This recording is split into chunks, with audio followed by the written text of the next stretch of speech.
Hello, everybody. Welcome, everybody who's joining us today in chat to the Sheffield United Way Premier League's prediction stream. It is game week number 9, and I tell you what, after an international break, it is nice to just get back into proper football. Now, it's not been all great for Sheffield United so far. I can't say that watching United is the thing that's been bringing me most joy, but I tell you what, even watching them lose, it's better than not watching them at all, innit? Let's be honest with yourselves. Jimmy, how are you feeling?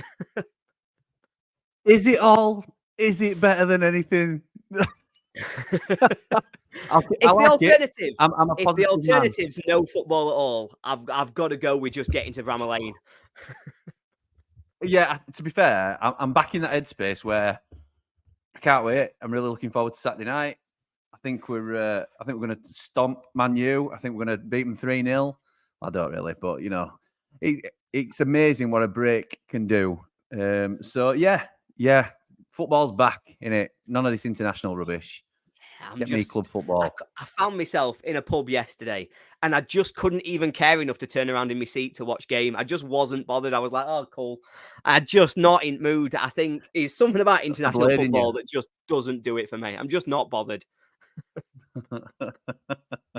That's just the way it goes. But let's talk about what happened to us last week before the international break. For the first time in what felt like weeks and weeks, I finally won one of our weekly battles. I'm still miles behind in the overall rankings, let's be honest with ourselves, but at least it gave me something. I'm starting to catch you up just a little bit. I got 10 points. You got 3 points. It wasn't your best week. I know, it were rubbish, weren't it? Yeah, it were a rubbish week for me, though. I mean, you bankered United. I mean, I don't know what you expected. I'm a blade. What can I say? I'm deluded. Giving me a chance. Well, maybe there's an element of that. Maybe I'm just deluded. Yeah, it's possible, especially when you've done it again this week. That's going to be a real one. But of course, no spoilers. No spoilers. Keep myself quiet. But let's talk about the viewers, because once again, our top score of the weekend does come from a viewer, W and G fan. We tested this last season, and that is, of course, the big OGs, Wallace and Gromit. So W and G fan picked up 12 points to be our weekly champion. But there were no other viewers in our chat capable of beating my 10-point haul. So I actually had a pretty decent week, which is not like me at all. And I will just shout out Joe in our chat. Happy birthday if that's this weekend, and I hope your prediction is correct, because we all want to see United get a win. So Jimmy, let's get into the games, and as we've referenced in the title of the video, we've got some big derbies, and I think this one probably stands out ahead of the others. Liverpool against Everton. We've both gone for Liverpool wins. Why don't you tell me why you think Everton might actually score a goal? Apparently you'll be better to tell me this than me to say it, mate. But aren't Everton underperforming their XG? They are significantly underperforming their XG. So I think they could potentially nick a goal here, but Liverpool are going to be way too strong for them. And I don't see anything else than a Liverpool win, which might sort of allude to where one of us are going with this one. But yeah, I think we're both on the same lines, mate. 3-1 Liverpool, as Joe has said. Joe agreeing with us in terms of a Liverpool victory. Good man. Yeah, I think it's definitely got Liverpool victory written all over it. I did a little bit of check-in, as I like to do. This game has been 2-0 to Liverpool both of the last 2 seasons. And to be honest, I just think that Liverpool are quite good again. You know, Salah looks back on it. Yep. They do look like a team getting back to their best. I do think, I referenced there about Everton scoring, and you said about Everton underperforming their XG. Well, Liverpool are also quite significantly overperforming against their XG conceded. Alisson has prevented 2.6 XG so far this season, and I know he is a fantastic goalkeeper, and I know some people will think that that is voodoo science, but it does mean that Everton do have a chance here. They will try and create. They have been better than they've looked, but I think I've just got to go with the fact that I think Alisson is a top quality keeper. I don't think Everton's finishing has been all that, and that alludes to a clean sheet, and it's always 2-0. So let's stick to a 2-0. Yeah, fair, mate, fair. Yeah, that's where we've got to go. So up next, we've got Bournemouth against Wolves. Now, this is a game that I will be keeping an eye on myself, because I do think this is one that could have implications for a relegation battle. Because to be honest with you, I'm just a little bit worried about Bournemouth. I just don't think they're particularly good. I mean, obviously they've brought in the new manager in Iraola over the summer, and they're just no better. If anything, they're a lot worse. They've got the second highest XG conceded. They've only got the fifth lowest XG created. They've not won under this new manager. And the old manager is at Wolves beating Man City. And that's got to sting a little bit. So why are you thinking that Bournemouth might be a little bit better than that? Do you know what I've not considered the Gary O'Neill factor here. So I think that might be a boo-boo on my part. The only reason I've gone 1-1 is I'm looking at both sides. I think neither are great. I think Wolves particularly are better than us. I would say Wolves edge it in terms of the quality. I think Bournemouth will pick up at some stage. I might be completely way off base there, but I think they will pick up. And I think both teams early doors will see this is a must-win to sort of pull themselves out of bother. So that's why I think they'll cancel each other out a little bit. I don't think Wolves... I think the issue that Wolves have got is a goal scorer. And, you know, I think they play well enough to create enough chances throughout a game, particularly in a game like this, to be able to more than match Bournemouth. But I think Bournemouth will be desperate not to lose this game, and I think they'll cancel each other out in end. But I can see why you've gone for what you've gone for, mate. And I think if your result comes off, then Bournemouth sort of seal themselves into that League of Four with us. Yeah, I think they probably end up replacing Wolves. It's probably 1 in, 1 out if Wolves do manage to win this game, because they've had a much better start than I think I expected at all. Obviously, nobody's expecting them to beat Man City, but they're points that are really important at this stage. And Bournemouth also are a team that need a win, but I just don't think they're going to get it. I'm not enamored with them. And so I think they might be looking for a new manager again before too long. We're getting to that time of the season, aren't we? Where, you know, people who are struggling a little bit, people who are underperforming, this is where Premier League teams go crazy and things just start to change a little bit. So up next, speaking of teams that could be down there in a little bit of a relegation battle, let's talk about Burnley a little bit. Because for me, they are an interesting team. I mean, they've played 8 games. In 4 of them, they've conceded a minimum of 3 goals, if not a lot more. That's just a complete opening the door for relegation. If you're just conceding that many goals and that many chances, you've got to change that, because that's ridiculous. But the reason I'm going to draw is that Brentford themselves are in terrible form. I didn't realise quite how bad their start has been, but they're 8 without a win in all competitions. They've only won 1 game all year. And the main thing is that they're just not finishing their chances, especially at home, where they've drawn 3, lost 1 of their 4 games. I just think this is one of those days for Brentford. I don't think it's going to be a very good game. I think Brentford probably will create the better chances, but I just think they're going to struggle to take them. And to me, that means a frustrating draw at home. But you're a bit against Burnley, aren't you, Jim? I've got a bit of an issue with these predictions, because anybody that knows me, anybody that watches the Ramble, follows the channel, whatever it might be, knows that I often let my heart rule my head. And I will speak on subjects and give opinions and sort of say things quite freely. And that will often override common sense at times. I'm happy to admit that. And this may be a case of that, because I desperately want Burnley to lose this game. And I desperately want Burnley to lose every game. And I've sort of made a bit of a thing out of it, unintentionally, really, that I hate Burnley on these prediction shows. I don't hate Burnley. I don't like Burnley particularly. But they're not very, whatever. Sander Berger, thanks very much. I think we've done good out of that deal. And anyway, that's by the by. The reason I want Burnley to lose is because I think they're in the mix with us. Yep. And Brentford, as I've said on here a couple of times, do not convince me at all. And I wouldn't be surprised at all if a draw came in, but I'm more willing Brentford to win. And I think they are the better side, and I think they edge it just because they're at home. If this were at Burnley, then I'd have probably picked for a draw. But both teams in poor form. Burnley, to be fair to them, have played some good sides as well. But I'm hoping that, I'm hoping Brentford can shut them out here and take 3 points. Yeah, to be honest, I do hope you're right. I do think if I was looking at these long term, I think Brentford are a lot more likely to turn it around than Burnley are. And so I think when we're looking at that relegation scrap, it's Burnley we want to be keeping down in there. And Yeah. it's also, I did a Burnley fan channel earlier this year. Turf Morehouse, he's a great guy. Really enjoyed doing his channel, but he did enjoy poking a little bit of fun at United. He enjoyed the banter just like we do. So I wouldn't take too much offence. I think they like to give it as much as we do as well. So we can have a little bit of fun at Burnley. The Burnley, mate. What is a Burnley? Tell me What is a about it. Burnley?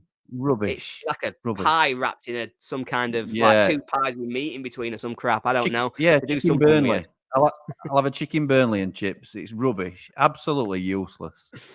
Nothing. Indeed. So up next, you said that Move on. you've let your head rule your heart, and you think that might have affected you on the last one. I've got no idea what I've done on this one. I've gone out on a limb and I've done a little bit of a madness. But City, I watched the full game against Arsenal, and the performance level of City I found to be quite concerning. I've looked a little bit at their data. They were really poor, I thought, in that game. Obviously, Rodri is a huge miss. And so getting him back for this game is going to make a huge difference. And they will be a lot better within the team.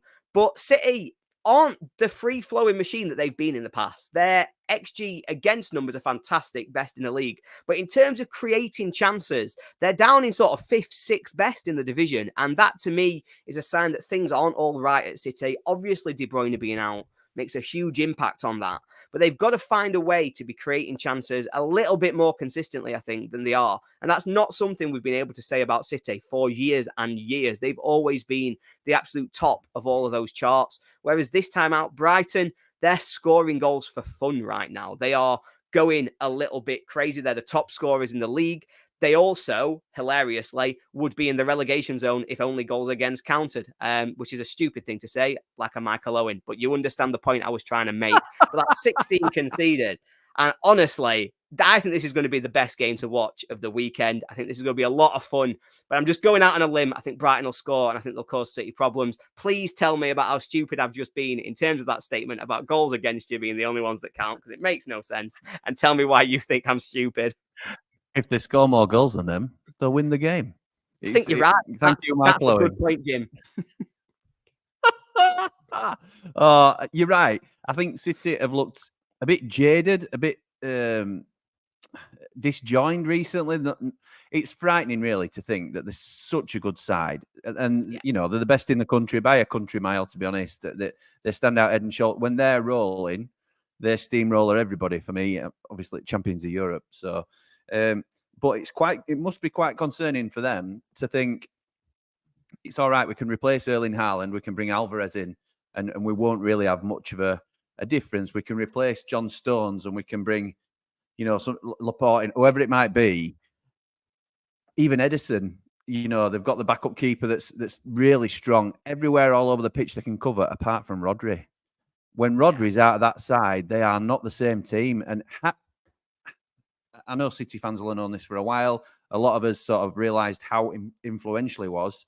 Makes you wonder if losing Gundogan was a bigger loss than they thought it was going to be. I know they tried to keep him, but they're normally quite good at replacing these and sort of seeing it 12, 18 months in front and then bringing somebody else through. And it hasn't quite happened with this.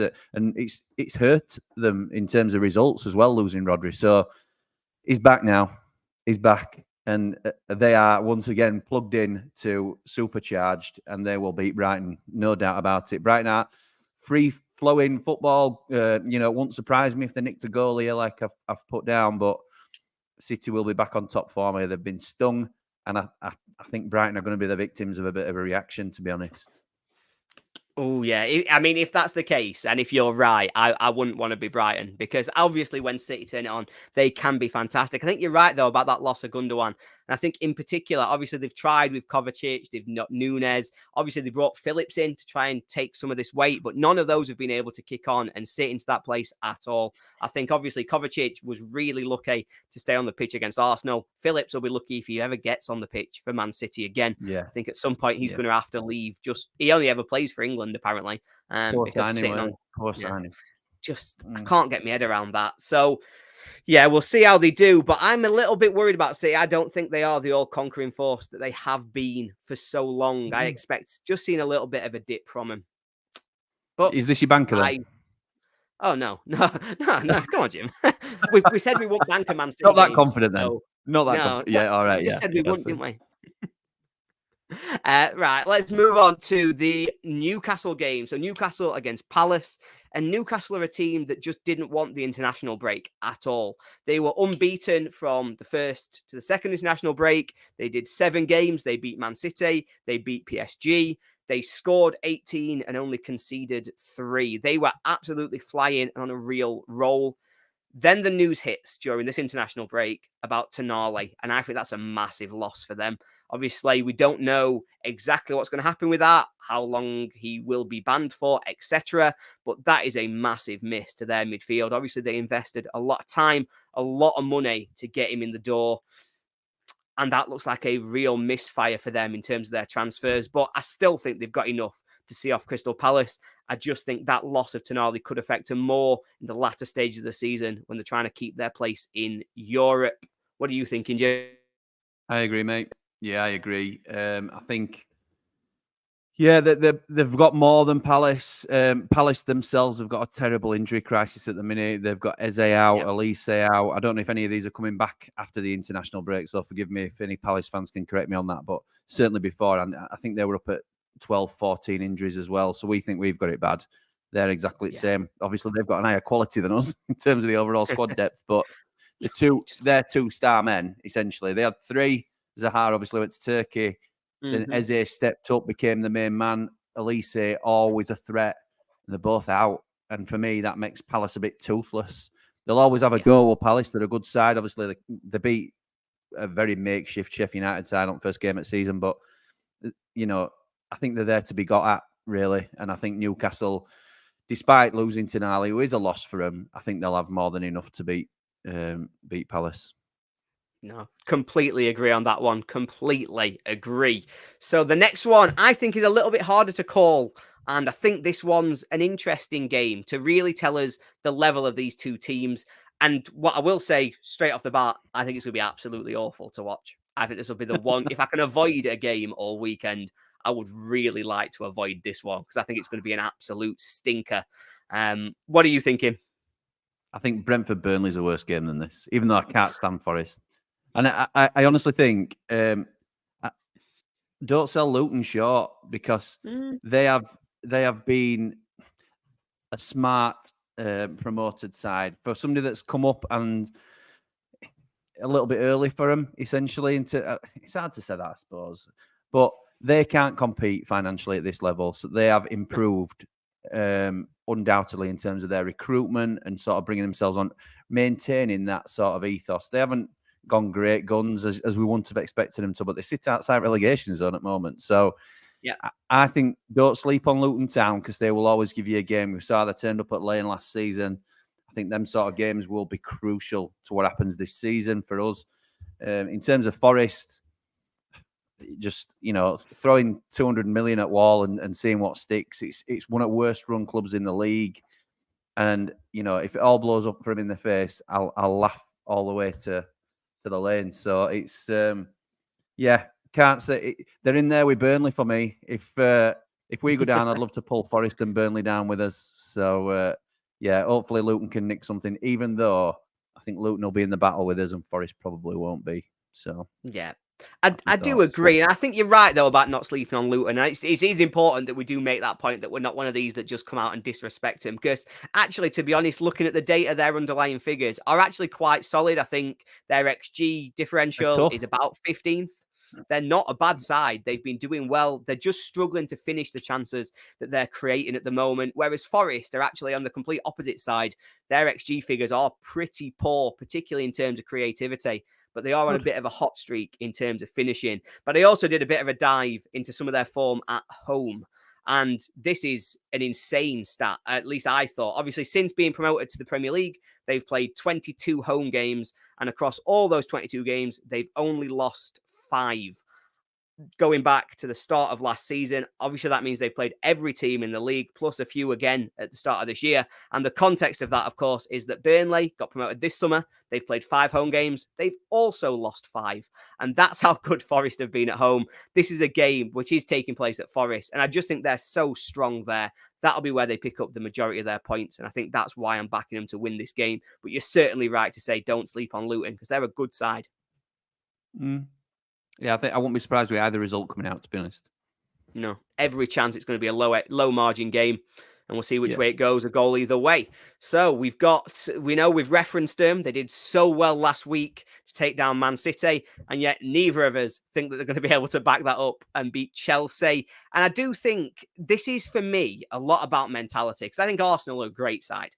Watching them last week, I was so impressed with Saliba and Gabriel in particular at the back, because to be able to keep Erling Haaland that quiet in such a big game, he just barely had a kick. And there were even moments where off the ball, he's trying to make the runs he makes, and Saliba's matching him stride for stride. He's trying to use his physicality, and Saliba's putting him on his backside. It was so impressive to see how their defence got on. But I just think mentality, after last season, what we saw was Arsenal start to get ahead, and every time City slips up, Arsenal would be there slipping back with them. They never just had it in them to properly pull away. And I think they're going to do something similar here. Obviously, Chelsea are also a good team. They've got 3 wins in a row. Their underlying data is another one that's better than it looks when you see their results. I still think Arsenal will be disappointed, but I think they are going to have to go away with a draw. I agree, mate. I think it were tight margins against City, and that were Arsenal at home, and they knew they needed to win that game. I think Chelsea are turning as well, and I think Chelsea will start picking up points now. They know they've had a terrible start. They can probably write the season off, to be honest. But if they feel like there's enough left in them to even make a challenge for Europe, it's certainly not going to be Champions League, I don't think. But tough game for Arsenal, this. Really tough. Going away to Chelsea, nobody's expected to go and turn Chelsea over at Chelsea. I mean, City maybe might want to hope to win, but I think they'd take a point now. If you offered them a point, I think they'd take it. And as I say, with Chelsea picking up a little bit of form, I think the tide will turn and they'll get better and better just before they play us, probably. And then that'll be that. But I think 2-2 is probably about right. I think it'd be a really good game to watch this as well. Yeah, I think this will be a fun one. Obviously, for those of us who are going to watch, going to Bramall Lane, which is our next game up, we won't be able to watch Chelsea-Arsenal because we'll be travelling for a ridiculously timed kickoff at Bramall Lane, which I still can't get my head around going to watch a game at 8 o'clock on a Saturday. But we'll get through it. Now, somebody has mentioned this in chat, and I did do a dive into it a little bit last week. Asked the question, have you seen us on the XG table? I have seen us on the XG table, and it's best we don't talk about it because, of course, there's an elephant in the room. And the elephant at the moment is that we are, by quite a distance at the minute, the worst team in the Premier League. We have been really poor. We have, mate. But are there any tables that remove the Newcastle data? Because I'd like to see that. I think that if you count that as an absolute anomaly of a game, which hopefully it is, then how have we done? I appreciate there's been a hangover since, so that we've probably not done very well in the West Ham and the Fulham games in terms of stats. But I'd like to see the XG and the stats and things like that if you omitted the Newcastle game, because I think that stands alone and sort of completely annihilates all our averages, doesn't it? Understandably so. It does, yeah. And you are right. Obviously, we conceded a lot of XG in that game. I would have to go away and actually put some effort in, which is not like me, if I'm being honest. I like to just work off some data that's already there. Yeah, but I don't create my own data. I've not got that in me. But no, I think this one's such an interesting game for me tactically, because what worries me, if I'm being honest, sitting here now talking about United, what I'm really worried about in this game is Rashford. And I know he's not always at his best. I know his form has been shaky so far this season, but he did score a really nice goal for England last night, as it were, as we record. But also, I just think our fullbacks, our wing backs, has been a system that's been exploited a little bit so far this season. I think we've looked weak for teams being able to get in behind us much too easily. And with the pace of someone like Rashford, I do really worry about how much havoc he could cause going down that wing. I have seen him do it to United before when he's been able to use his pace to really start to punish us. And so I do think it's interesting to see what we do. Egan and Basham both out. So do we play a back four? Do we try and actually pack that defence, not give him space to run into? Do we try something a little bit different, freshen it up? If we go in with the same system that we've been playing, the 3-5-2, I just don't see how we can control their wingers. So I would like to see us try something different. What are you thinking for United on this, Jim? I think we do, mate. I think he's been forced now. I mean, we've been calling for this on Ramble for a couple of weeks now, that he goes to a back four and just tries to change something. And I think he'll be forced into it. We've only got 3 fit centre-backs now. We've got Jack Robinson, Trusty and Anel. And rumours are that Anel ain't 100% fit as well. So I'd like to see him go with 4 at the back, Anel and Trusty in the middle, Jack Robinson left back, and hopefully George Baldock fit enough again to be right back. And I think that makes us a lot more solid across the back line. Like you say, it negates the space that they've got to run into. Rashford frightens life out of me. Whether he's on form or not, I always remember that 3-3 game. We were cruising at 2-0, absolutely cruising for 70 minutes. We were best side by a country mile. And then 15 minutes of madness. And we were shell-shocked, panicked, 3-2 down. Rashford looked like a world beater every time he ran at us.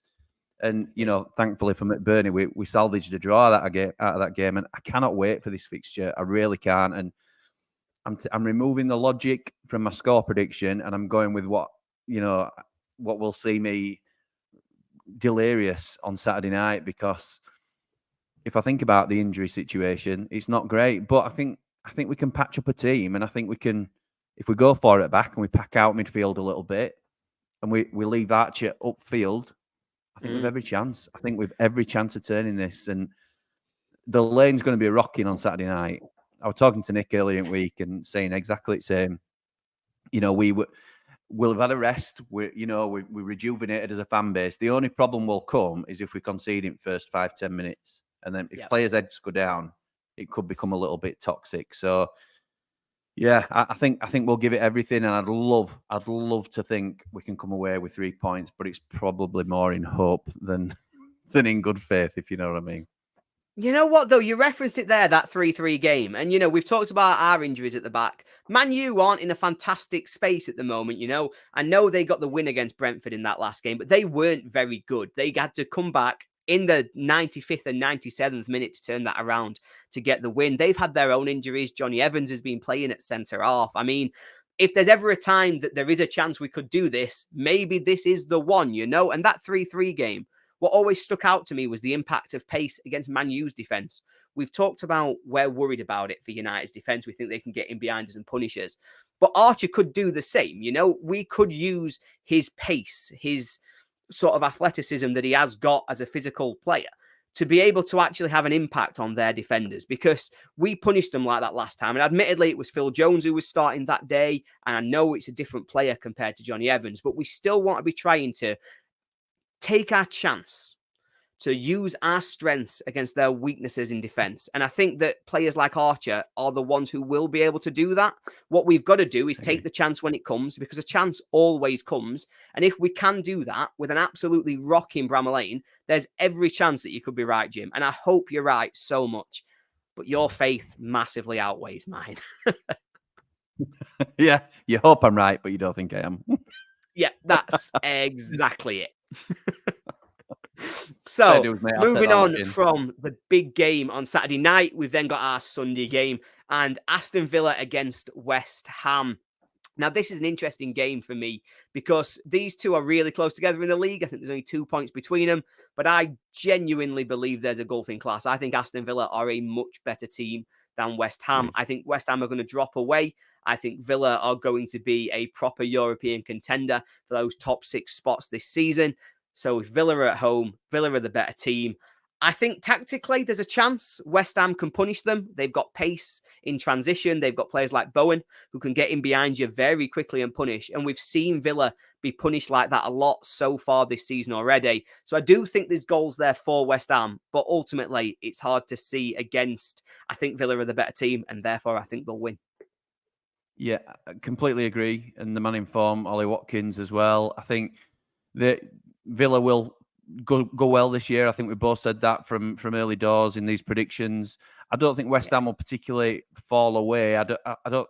maybe into a bit of mid-table obscurity. Yeah. I don't think they'll have a major issue because I think they've replaced Declan Rice really well, and they look solid again. So they're a good Premier League team. I just think Villa are on the verge of becoming a very good Premier League team. So if they can find that little bit of consistency, Villa, then they're going to be a real.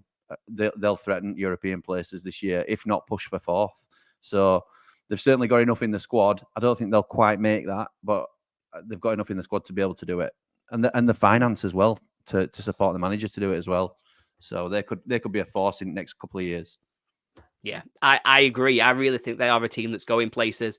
Not a team I like a great deal, but I do think they're going to be a very good team for the next few years. But speaking of a team who are flying so far this season, the Monday night game is Spurs. And I just want to say this sentence out loud because it's the 18th of October and Tottenham are top of the Premier League. Like, it's the middle of October. The season's not just brand new. We've actually got started and they're top of the league. And I think, you know what, the way they've done it, I don't think they're going to be title contenders. I still don't think that's the case. I think the other teams, your Arsenal, Man City, I think they are better than Tottenham. But I do think Spurs now, when at the start of the season I thought they'd be 6th or 7th, I actually think they'll be 3rd or 4th. I think they've shown class when they've needed to. They've been clinical when they've needed to. They've fought back in games like that one against Luton, where they've gone down to 10 men at 0-0 and they've just kept playing their way. They've been as lucky as a team can possibly be in the way that they beat Liverpool in the added time that saw them beat United. So I just think if you're a good team who's also got luck on your side, they're looking really strong at the moment. And yeah, I have a lot of confidence that Spurs are going to win this game. You've nailed it, mate. I think, to be honest, you need luck. In this league, you need luck. We've had none of it this year, and I'm not saying we deserved any, to be honest, because we're very poor, but they are a good side. I really like Big Ange. I think he did so well at Celtic. I thought it'd be a good appointment, but I'll be honest, I didn't think it'd be this good. Selling Harry Kane, you'd think, oh my God, they might have to regroup and sort of spread the wealth about and strengthen other areas of the team. They haven't missed a beat. In fact, they've improved. They look better for not being a one-man team now. So, yeah, really strong. I think if they're in and around, which I think they will be, in and around the top 4 come January, then they will go again and strengthen. I can see them finishing 2nd, if I'm honest. I can see them going really well this season.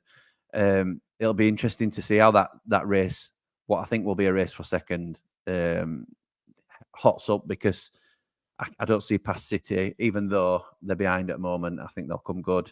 And it makes for an interesting watch, because we all know we don't like looking at bottom at league at the moment. So, no, I completely agree. I do think that top 4 race is going to be really exciting. And you know what? This isn't just Spurs playing. We should be clear. Fulham are also there. I know. From the eye test, we've not mentioned them yet. I think from the eye test, though, I don't think they look particularly good. I think, obviously, I'd seen them before they played United, and I thought, they were getting results, but I didn't think they were anything special. And then against United, again, obviously, it was a very passive United team that kind of rolled over for them a little bit. But yeah, I'm not really seeing much from Fulham at the moment. And I think, despite the fact that the league table says they've started quite well, I just don't see that at all. And I am expecting them to they're not going to be in a relegation fight, but I don't think they're going to be much above 15th. I agree. I think there's a chance that they could get pulled in. I don't think they will, but I think they're poor. I think they're a poor side. And I know you're talking about Johnny Evans is playing for Man United now. We need to exploit those weaknesses and potential frailties. I think Fulham were the game. Fulham was the game that we needed to come out all guns blazing, and because Man U are a better team than Fulham, and we were second best to Fulham in every department, and it's just gutting to see, because Fulham aren't a good team. Fulham are not a good team, and I think a fairly poor team in Fulham, going through a little patches of form here and there. They got a good result against us, but I mean, it's us at the moment. We're poor. And Spurs, like you say, not only are they a good side, but the luck's on their side as well. And yes, it'll run out eventually, but they'll still be a good side, even when they're having spots of bad luck. So, I think 2-0 could be. I think it's much more likely to be 3, to be honest, where things are going. So, those are my thoughts, mate. No, perfect. Completely agree. And so I'm not going to change the graphic that we've got on the bottom of our screen, Jimmy. Do you want to tell the people what your banker is for this week? Doesn't it go banker? So this is my banker. yes, yeah. Not a fan. Not a fan of that. Well, it's his channel, you know, Mr. Sky Sports. I will bow and I'll do whatever he wants, as long as he's paying me. I haven't had any payment yet, but you know, we'll see. So yeah, I know, mate, I know. But this is my banker. That's how much I believe in what I've just said. To be honest, I think Spurs. You talk about Villa being a slightly better team than West Ham. I think that there's a huge disparity between these two sides, and I don't see anything else other than a comprehensive Spurs victory. What have you gone for, mate? Yes, so you did leave a little tease out there for people at the start. I have gone in the derby on Saturday. I think Liverpool are a much better team than Everton, and I'm fairly confident that at Anfield in particular, they will win this game and they will continue what has been a good start to the season. The one thing I will say is what we've discounted, really. Form usually goes out the window in games like this. So I can't see it. And I don't go back on anything I've said. I think what we've predicted is probably most likely. But to go banker on a rivalry like this is a bold move. So fair play to you. Yeah, I'm going to be honest. I'm in a last man standing, and I'm not going to be picking it in that. And it's the one that I think, if I've not got money riding on it, this is the one that I'm most confident in. But as soon as someone says to me, put some money on that, my immediate response is, of course, no, not in a derby, because form goes out the window. You do what you've got to do. But no, thank you very much for joining me, Jim. I have really enjoyed that once again. Looking forward to this weekend's games. If anybody wants to play along, please do put your predictions in the chat of the YouTube video when this one goes out. And our really good friend Shazbat will go through. She will collect your results and she will tell me who I should be shouting out this time next week when we're talking about next week's games. Thanks for joining me, Jim. Thanks for having me, pal. No worries, anytime. Always a pleasure. And thank you all for being here with us and enjoying the stream tonight. If you have, please do drop us a like and let us know what you'd like to see us do differently in future. Thanks very much, everybody. Go well. Up the blades. Up the blades.